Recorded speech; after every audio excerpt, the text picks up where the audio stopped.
2007년 1월 10일 수요일, 루실라는 오후 5시에 퇴근 후 가족과 함께 식사한 뒤 오후 9시 절친이자 룸메이트인 솔란지의 사촌언니의 생일 파티에 참석했습니다.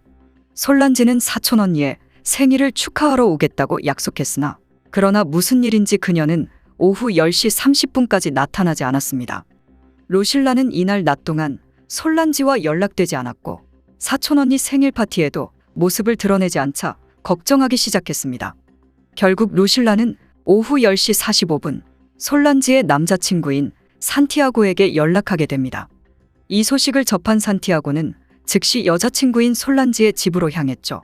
오후 11시경 산티아고와 솔란지의 사촌언니 그리고 루실라는 솔란지와 루실라가 거주하는 집 앞에서 만났습니다. 당시 산티아고는 여자친구가 걱정되었지만 루실라가 왜 그렇게 당황하고 초조해하는지 전혀 이해되지 않았습니다. 또한 루실라는 두려워서 집에 갈 엄두가 안 난다며 반복해서 말했습니다.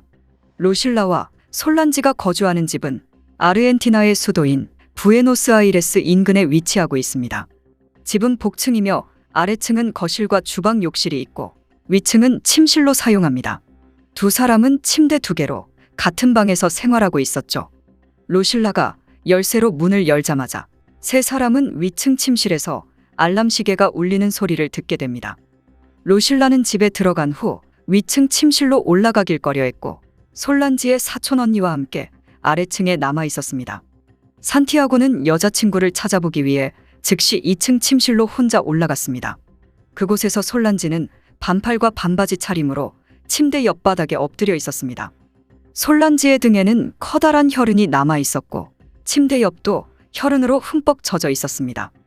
산티아고는 조심스럽게 솔란지의 손을 만졌지만 그녀의 손은 이미 차가운 상태였습니다.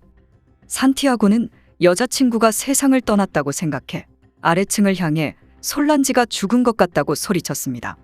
마음을 가라앉힌 산티아고는 아버지에게 전화를 걸어 상황을 설명한 뒤 즉시 와달라고 부탁했고 이어 경찰에 신고 전화도 걸었습니다. 자정이 막 지났을 때 경찰이 현장에 도착했고 조사와 증거를 수집하기 시작했습니다.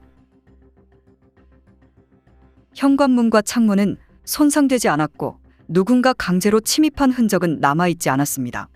위층 침실은 베란다와 연결되어 있으며 그날 베란다 창문은 열려 있었습니다. 하루 종일 비가 내렸지만 창틀에 빗물이나 신발 자국 등 외부인이 드나든 흔적은 전혀 남아있지 않았습니다. 솔란지는 담배를 피우지 않는데 그녀의 왼쪽 허벅지 아래에서 라이터가 발견되었습니다. 침대 옆 탁자 위에 솔란지의 휴대폰이 충전 중이었고 그녀의 차는 평소처럼 집 근처 주차장에 주차되어 있었습니다. 범인이 옷장이나 서랍 등을 뒤진 흔적은 전혀 없었습니다. 루실라는 경찰에게 귀중품과 소지품 등 도난당한 물건은 없다고 알렸습니다. 솔란지는 왼쪽 손목에 까르띠에 시계를 착용하고 있었는데 역시 범인은 가져가지 않았습니다. 솔란지가 입고 있던 옷에서 타인의 흔적은 발견되지 않았습니다.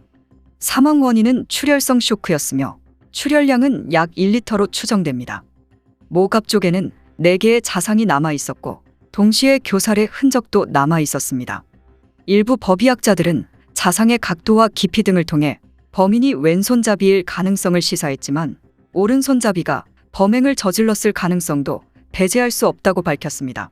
솔란지의 입술 안팎에 가벼운 찰과상이 있는 점으로 밀어볼 때 범인이 솔란지의 입과 코를 막아 질식시키려는 과정에서 찰과상을 입은 것으로 보았습니다. 성폭행을 당한 흔적은 없었으며 솔란지가 저항한 흔적도 남아있지 않았습니다. 주변에 몸싸움의 흔적도 발견되지 않았기 때문에 솔란지가 잠든 사이에 습격당한 것으로 판단했습니다. 경찰은 처음에 범인이 솔란지를 목 졸라 살해하려 했는데 힘이 부족하거나 다른 이유로 흉기를 사용한 것으로 추정했습니다. 따라서 경찰은 범인을 남성보다는 여성으로 추측하게 됩니다. 당시 현장에 출동한 법의관의 부주의로 체온을 측정할 수 있는 특수 체온계를 가져오지 않아 정확한 사망 시각을 가늠할 수 없었습니다. 결국 그 법의관은 몸이 뻣뻣하고 피부가 창백한 점을 토대로 솔란지가 1월 10일 오전 1시부터 오전 7시 사이에 살해된 것으로 추측했습니다. 처음 법의관의 실수로 인해 다른 법의관 6명이 솔란지의 사망 추정 시간을 추론했고 그중 한 명의 법의관은 처음 법의관의 사망 추정 시간에 동의했습니다. 또 다른 법의관은 1월 10일 오전 5시에서 오전 8시 사이로 보았고 나머지 부검인은 1월 10일 오전 5시에서 오후 5시까지로 추정했습니다. 요약하자면 집의 문과 창문은 파손된 흔적 없이 모두 정상이었고 도난당한 물품도 없었으며 솔란지는 성폭행도 당하지 않았습니다. 따라서 경찰은 원한에 의한 사건으로 보았고 솔란지의 사망 추정 시간을 토대로 룸메이트인 루실라를 용의자로 지목하게 됩니다. 우선 루실라는 왼손잡이입니다. 1월 10일 아침까지 솔란지와 루실라는 같은 침실에서 잠을 잤습니다. 솔란지의 몸에서 저항은이 발견되지 않았기 때문에 경찰은 솔란지가 잠든 사이에 루실라가 범행을 저질렀다고 믿었습니다. 루실라는 경찰 신문에서 1월 9일 밤 12시쯤 자신과 솔란지가 동시에 잠자리에 들었고 밤새 아무 소리도 듣지 못했다고 진술했습니다. 루실라는 1월 10일 오전 7시에 일어나 출근 준비를 했고 오전 8시 35분 직장에 도착했다고 진술했습니다. 루실라는 자신이 집을 나선 오전 7시 30분까지 솔란지가 살아 있었으며 자고 있었다고 진술했습니다. 솔란지는 아버지가 운영하는 자동차 부품점에서 일하고 있었고 보통 오전 10시에 일어나기 때문에 알람 시계를 오전 10시에 울리도록 설정해 놓습니다. 일어나 씻고 정리한 후 오전 10시 30분에 출근했었죠. 루실라는 자신과 솔란지가 절친이기 때문에 업무 중 틈틈이 여러 차례 전화를 주고받는다고 진술했습니다. 그러나 1월 10일 솔란지는 평소와 달리 휴대폰을 받지 않았고 오후 2시 17분에 솔란지의 회사에 전화까지 걸었지만 그녀와 통화할 수 없었다고 진술했습니다. 루실라는 뭔가 잘못되었다고 느꼈지만 그날 밤 솔란지 사촌언니의 생일 파티가 있었고 솔란지가 반드시 참석하겠다고 말했기 때문에 크게 신경 쓰지 않았습니다. 무슨 일인지 솔란지는 생일 파티의 모습을 보이지 않았고 여전히 연락되지 않았기 때문에 결국 루실라는 솔란지의 남자친구에게 알리고 집으로 돌아간 것이라고 진술했습니다. 하지만 자동차 부품 직원들 중 누구도 1월 10일 루실라의 전화를 받지 못했고 오후 2시 17분에 전화가 걸려왔지만 전화를 건 상대방이 바로 전화를 끊었다고 알렸습니다. 사건 발생 며칠 후 경찰은 루실라와 함께 현장으로 향했고 이때 루실라는 솔란지의 시신을 보았을 때 범인이 솔란지의 목을 졸라 살해한 것으로 생각한다고 말했습니다. 그러나 당시 솔란지의 남자친구인 산티아고만 2층으로 올라갔고 솔란지의 사촌언니와 루실라는 아래층에 있었습니다.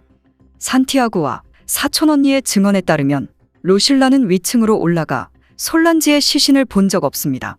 또한 경찰은 교살의 흔적에 대해 공개하지 않았었습니다. 이렇게 경찰은 루실라가 범인이라고 확신하게 됩니다. 산티아고 역시 루실라가 수상하다고 지목했고 그날 집 앞에서 루실라를 본 순간부터 그녀의 행동이 매우 부자연스럽고 초조한 모습이었다고 밝혔습니다. 그리고 루실라는 솔란지의 장례식 내내 별다른 반응을 보이지 않았고 세 번째 줄에 서서 애도했습니다.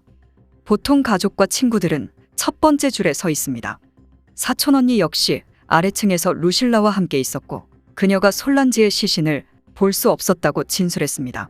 그러나 루실라는 산티아고가 위층으로 올라간 후 이후 자신도 올라갔고 문틈 사이로 솔란지의 시신을 보았다고 주장했습니다. 당시 너무 끔찍했기 때문에 더 이상 들어가서 보지 않았고 산티아고가 문 쪽으로 등을 돌리고 있었기 때문에 자신을 알아보지 못했다고 주장했습니다. 이후 산티아고는 루실라가 올라왔는지 안 올라왔는지 확신할 수 없다고 말했지만 그러나 사촌언니는 단호하게 루실라가 위층으로 올라가지 않았다고 증언했습니다.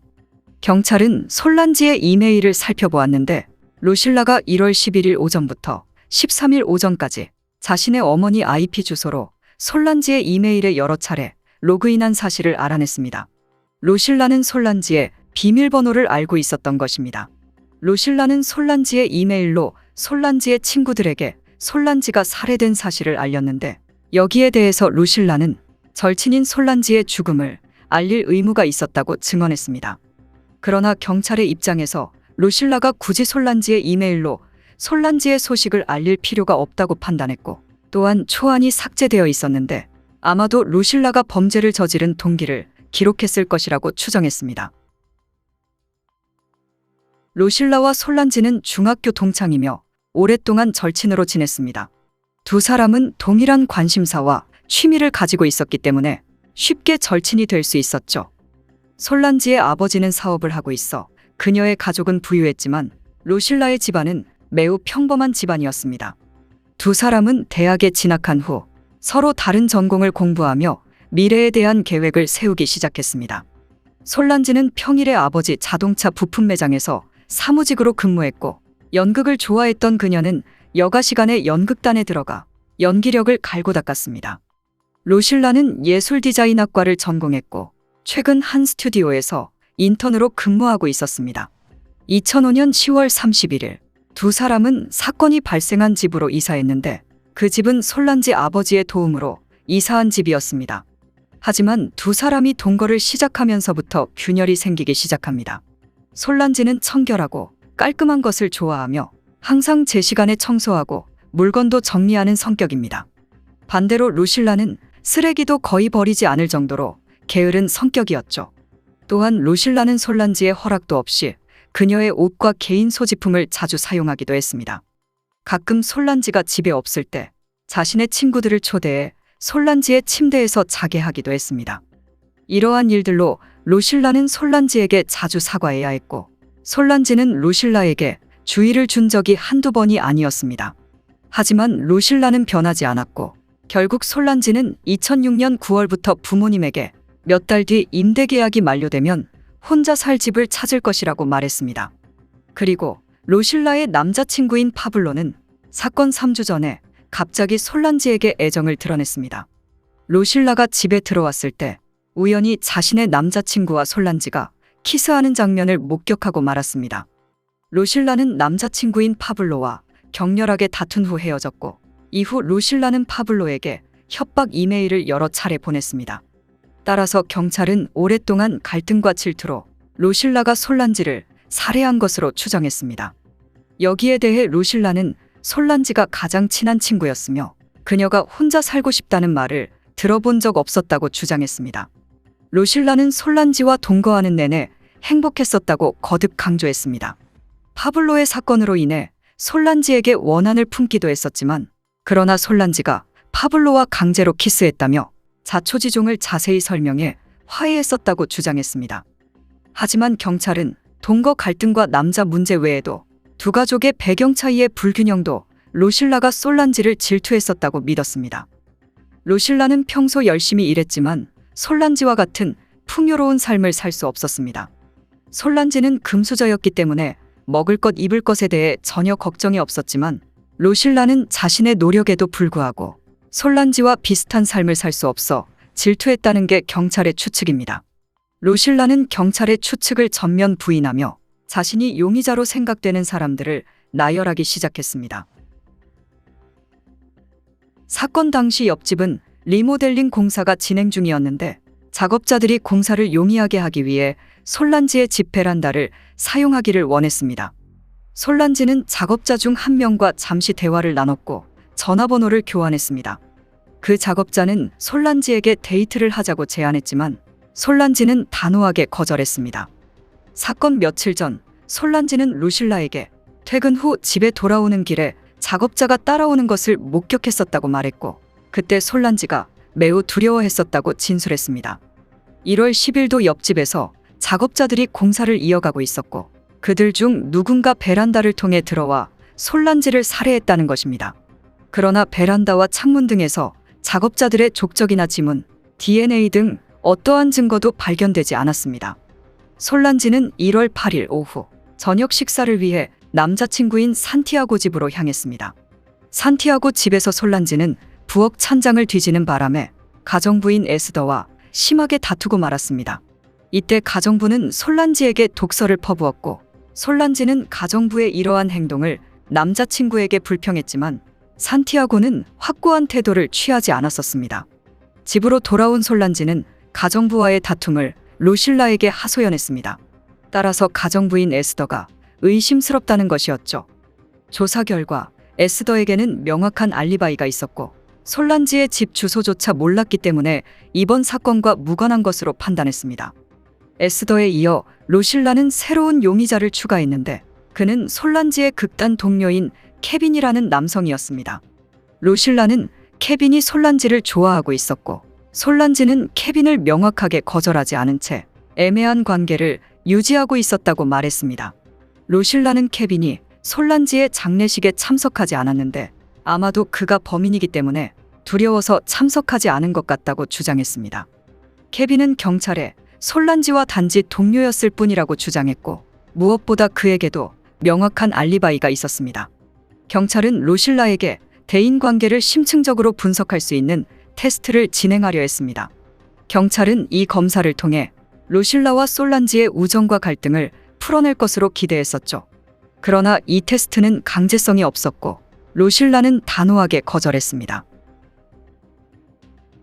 수사 초기 경찰은 로실라가 범인이라고 추측했지만 용의자로 명시적으로 지목하지 않았기 때문에 변호사 없이 조사를 이어나갔었습니다. 따라서 법원은 경찰이 절차를 위반했고 로실라의 권리가 보호되지 않았다고 판단하여 결국 영장 신청을 거부하고 말았습니다. 사건 이후 대대적인 언론 보도로 로실라를 둘러싼 각종 소문들이 퍼지기 시작했습니다. 결국 로실라는 여론을 피하기 위해 2009년 11월 아르헨티나를 떠나 유럽으로 건너갔습니다. 2011년 초 검찰은 로실라를 솔란지 살해 혐의로 기소하고 종신형을 구형했습니다. 재판은 6월 13일 시작되었고 로실라는 재판에 참석하기 위해 아르헨티나로 돌아왔습니다. 재판부는 솔란지의 사망 시점을 정확히 특정하기 어렵고 살해 동기도 불분명하다고 판단했습니다. 경찰은 범행 도구도 찾지 못했을 뿐만 아니라 로실라가 솔란지를 살해했다는 어떠한 물리적 증거도 발견하지 못했습니다. 2011년 7월 12일 의심스러울 때에는 피고인의 이익으로라는 원칙에 따라 법원은 로실라에게 무죄를 선고했습니다. 검찰은 판결에 불복해 즉시 항소했고 2013년 2월 26일 고등법원은 항소를 기각하고 다시 한번 로실라는 무죄를 선고받았습니다. 이후 검찰은 항소하지 않았습니다. 아르헨티나의 형사사건의 공소시효는 15년으로 규정하고 있습니다. 결국 이 사건의 공소시효는 2022년 1월 끝나고 말았고 향후 진실이 밝혀지더라도 이론적으로 범인은 책임지지 않을 것입니다. 공소시효가 만료된 당일 스페인 바르셀로나에 있던 로실라는 아르헨티나 언론을 통해 공개 서한을 보냈습니다. 편지에서 그녀는 솔란지의 죽음과 아무런 관련이 없으며 자신과 가족들은 최선을 다해 수사에 협조했었다고 밝혔습니다. 그러나 경찰이 자신 이외의 다른 용의자에 대해 주의를 기울이지 않은 점에 대해 유감을 표했습니다. 경찰의 무능함으로 인해 솔란지의 정의가 실현되지 않았으며 절친을 잃은 자신도 여론의 공격을 받았다고 덧붙였습니다. 공개 서한 이후 언론은 로실라의 근황을 간략하게 소개했습니다. 그녀는 스페인 바르셀로나에 살고 있으며 결혼 후 자녀를 두고 소박하고 평화로운 삶을 살고 있다고 합니다. 일부 기자들과 경찰은 여전히 로실라가 범인이라고 믿고 있으며 증거를 찾기 위해 포기하지 않을 것이라고 밝혔습니다.